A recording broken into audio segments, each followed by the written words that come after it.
Magandang araw po sa inyong lahat for our first reading today, Thursday.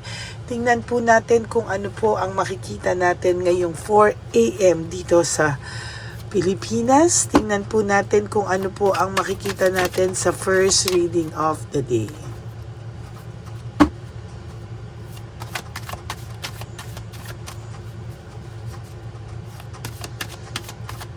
Ayan.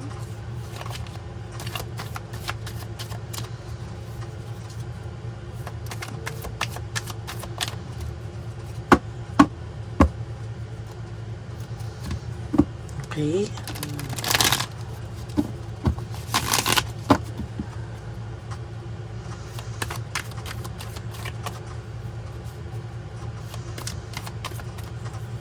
Ayan.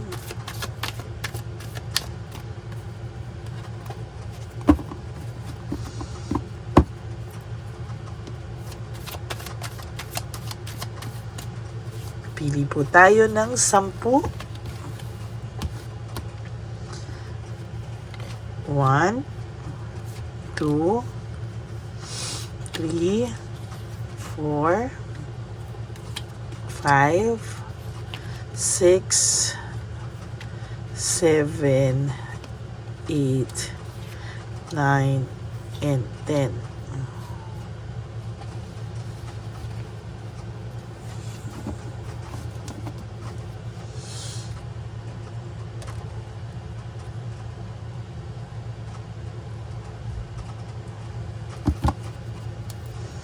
Ito din po, no? Palasahin din po natin. Huwag niyo po skip to dahil dito po ako kumukuha ng energies niyong lahat. Habang binabalasa po ito, ang baraha po ay kumukuha ng energy. Yan. Balasahin lang po natin ito.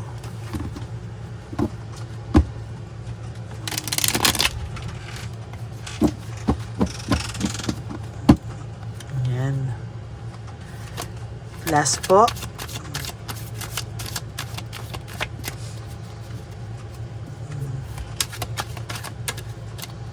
Okay, pili na po tayo ng 10. Okay, 1, 2, 3, 4, 5, 6, 7, 8, 9, and 10.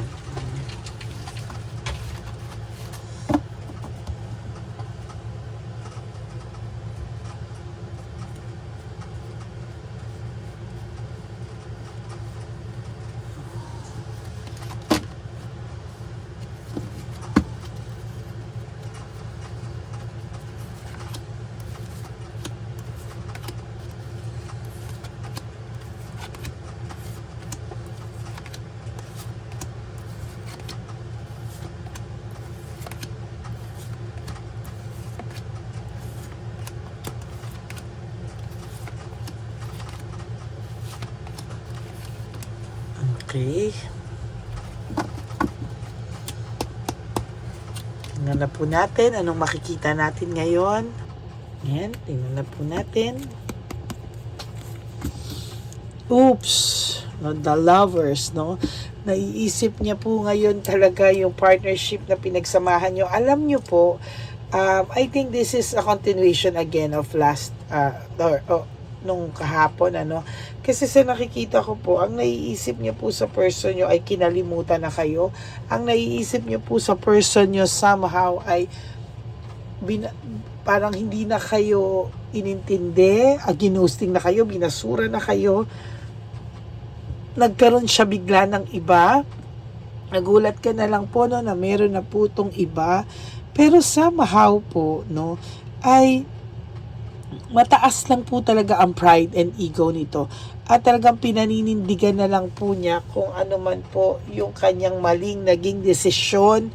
Kaya po somehow itong tao po na ito ay kahit papano po ay nagsisisi, no? Sa maniwala ka po sa hindi, kahit po anong gawin mo, no? may pagmamahal pa rin po siya sa'yo. Sa maniwala ka o sa hindi. Kahit binasura ka pa ng taong to, ngayon niya lang na-realize na ikaw po ay minahal pa din niya at minamahal pa rin niya. Yun nga lang po, no? Hindi na po siya free. Meron po siya ngayong kinakasama. Pero hindi ka po nawawala sa isip nito. Kung akala mo po binasura ka lang ng taong to at ginawan ka lang niya ng ganyan lang, despite of all ng iyong despite ng lahat ng iyong ginawa para sa kanya, no, lahat, no, feeling mo sobra ka nitong sinaktan. Despite of everything, hindi niya po nakakalimutan lahat ng magagandang bagay na ginawa mo para sa kanya, no? And somehow, ay nako, kahit pakiramdam mo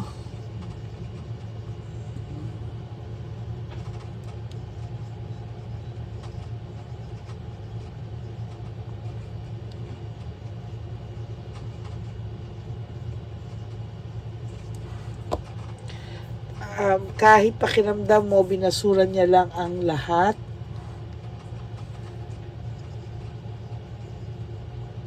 pero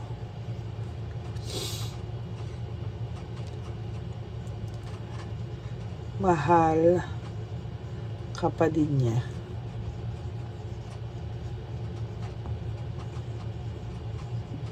At nagsisisi siya. Kaso po, mataas lang po talaga ang pride nito, ang ego nito, at talagang natrap lang po siya sa samahan na meron siya ngayon. Natrap po ito no? Parang hindi po siya makaalis kung ano po yung, natrap po talaga to. And somehow, hindi po niya alam, no? Hindi po niya alam kung ano po yung mangyayari sa kanya sa mga susunod pang araw sa buhay niya. Sa totoo lang, there is this burnout and overstress. Sa totoo lang, sa nakikita ko po dito, talagang ayan po yung burnout and overstress. Sobra-sobra po yung stress na nararamdaman niya po ngayon. At alam mo po, kung ikaw hindi ka po makakapaniwala, why? Kasi po, sa totoo lang, ang akala mo po ay parang wala na tong pag-asa, binasura na lang ako, hindi naman lang ako naiisip nito. Alam niyo po, hindi lang po siya makabalik for some reasons. Ang dami po niyang, for a lot of reasons, not some, for a lot of reasons. First, number one, wala na talaga siyang mukhang maiharap sa iyo. No? After all of these things na nangyari sa inyo, lahat ng kabutihan na nagawa mo sa kanya. Second po is, maybe may mga may karelasyon nga sila ngayon, di ba? May karelasyon ito ngayon na somehow sakal na sakal din siya. Karma niya po ito, no? Pero pinapanindigan niya po because parang ang pakiramdam niya wala naman siyang choice. Nandiyan na siya sa sitwasyon na yan. Pinasok na niya yan. Kailangan na lang po niyang panindigan ito, no? Pero sa totoo lang po, yung yung paninindigan niya dito is somehow is talagang pagod po ito, no? Napapagod po ito. At sa totoo lang po, sa nakikita ko din po dito ay talagang hindi niya po kakayanin magpakita man lang sa'yo or kausapin ka ng heart-to-heart talk o sabihin niya sa'yo lahat ng nararamdaman niya. Magaling po ito sa gameplay o parang paglalaro ng mind, no? Talagang hindi niya po aaminin sa'yo. Magkapilipitan man po ng itlog, magkapilipitan mo ng leeg, hindi po ito aamin sa kung ano po talaga ang nararamdaman niya, no? Somehow iniisip niya po na wala nagawa ko na to, no? Pero sa totoo lang po, yung pagmamahal is always there, no? Natukso po siya ng sobra, natukso lang po ito, pero sa totoo lang po yung pagmamahal niya po sa iyo ay nandiyan pa din. No matter what, nandiyan. Hindi po yan nawala. Maybe napatungan lang po yan. Pero ang pakiramdam mo po na binasura ka niya, wala na sa kanya lahat. Hindi po totoo yun.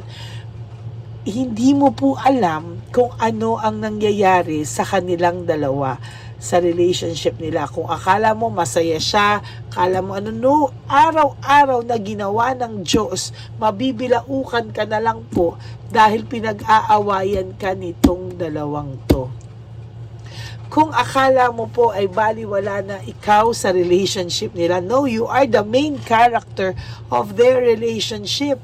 Kasi everyday, hindi po nawawala, no, hindi po nawawala iyong pangalan o iyong pagkatao sa buhay nila, no. The person is always comparing you, always binabanggit ka po. Kung akala mo po hindi ka kilala ng taong ito, for some of you, kilala ka po, no? Kilala ka po ng taong ito, and for some reason siya din po ang nagsabi tungkol sa iyo.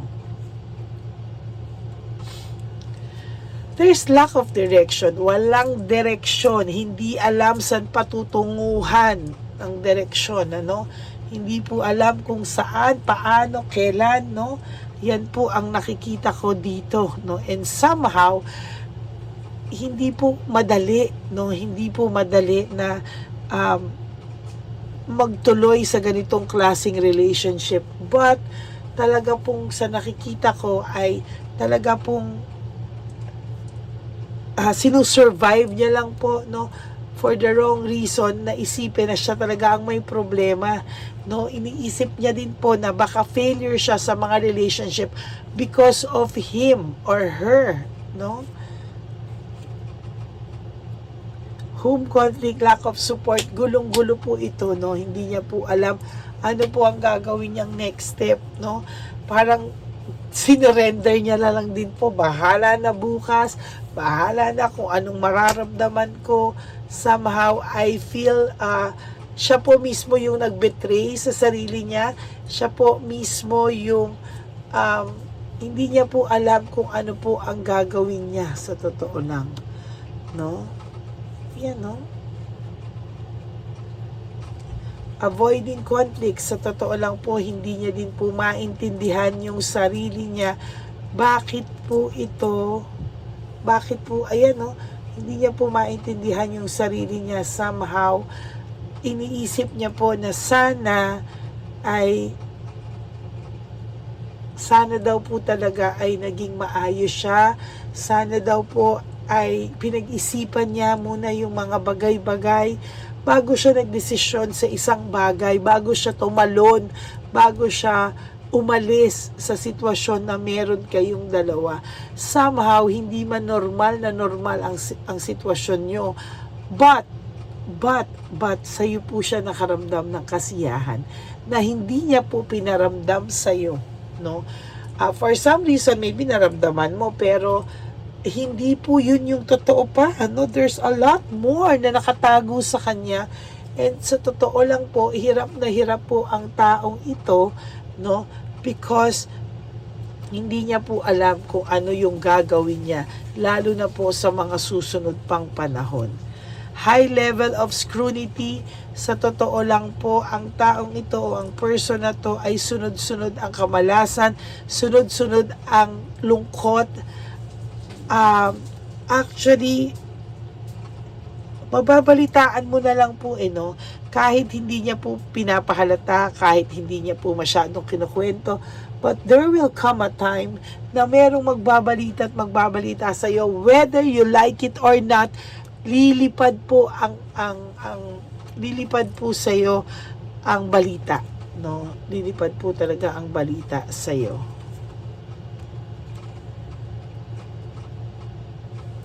There is resentment and desire to reconcile.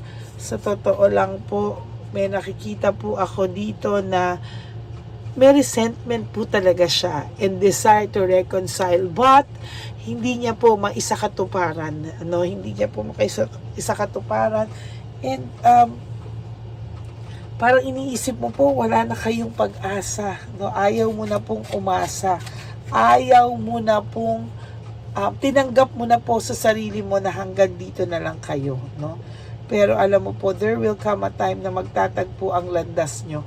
And I'm really not sure pag nagtagpo ang landas nyo kung mahal mo pa rin siya.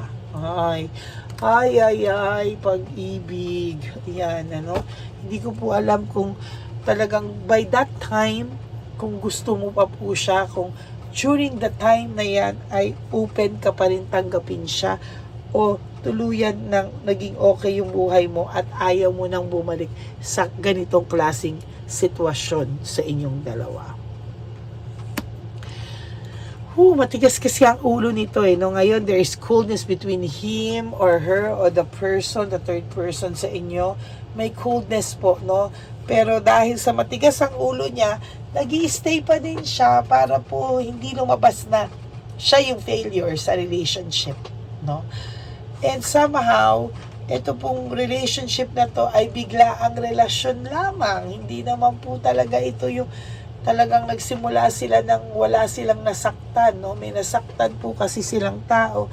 And somehow, dealing with this kind of situation and guilt and lahat, no? Hindi po maayos yung samahan nila, no? Lagi po silang nagtatalo, no? Patigasan ng ere, patigasan ng pride, pataasan ng pride, yan, oh. Wala pong mangyayari sa kanila sa totoo lang. Panay laban, panay action, panay adventure, hay, nako. There is no direction, very unpredictable, no? Unpredictable po yung nakikita ko dito, and somehow, sa nakikita ko din po talaga dito, ay malungkot po ang taong ito, no? Wala siyang direksyon. Sabi nga dito kanina, there's lack of direction dito, talagang sobrang walang direksyon and very, very unpredictable, to be honest with you. There is this difficulty, doubts, and lack of satisfaction. Talagang wala po ako nakikitang satisfaction na makikita sa relationship na ito. Panay pagdududa, pinagdududahan, nakikita pa ba kayo, nag-uusap pa ba kayo? Alam niyo po, kahit totoong wala kayong communication at times, to talagang wala kayong communication na to, pero pinagdududahan po na kayo pa rin talaga yung kausap, may nag-uusap kayo, may communication kayo. Why? Kasi po, lagi po kayong nasa isipan nito at ramdam na ramdam po ng third party na kayo po ay nag-uusap kahit hindi po, no, dahil sa kapraningan na po niya, dahil po sa totoo lang, ayan, no, naiisip niya po kayo madalas. Ayan po yung, hindi po kayo naniniwala, but there is this loss, grief, and self-pity.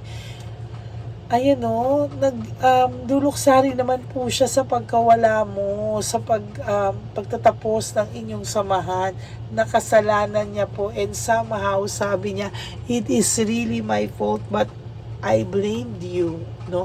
Parang iniisip niya na ang sinasabi niya, pinush mo daw siya sa ganitong klase na aalis siya, no? Pero hindi mo po siya pinush, siya po ang may kasalanan yan. Searching for purpose ngayon, nag-iisip po siya, ano po ba ang susunod pang mangyayari sa kanya, no? Yan po, very powerful. This reading po really is a very powerful reading, no? Gumaganda po din ang araw ng Lunes at Huwebes, no? Ang ganda po din ng mga readings ko, napapansin ko po yan din, talagang ang bigat. 2 beses na pong lumalabas itong resentment and desire to reconcile. Ayan, magkatabi pa pala sila, oh. Resentment and desire to reconcile, sa totoo lang po, naiisip ka po nito, and madalas po hindi niya rin alam kung paano mag-reach out and kung kakayanin niya ba talagang humarap sa iyo. Mahal ka niya, naiisip ka niya, pero wala siyang ginagawang initiative because ayaw niya rin pong mapahiya, no? Ayaw niyang ma-reject. Takot po siya sa rejection. There is fear of rejection, no? Takot po siya sa rejection, no? Yan, kasi po lahat po ay nang ginawa niya is impulsive decision at wala pong natupad sa lahat ng expectations niya.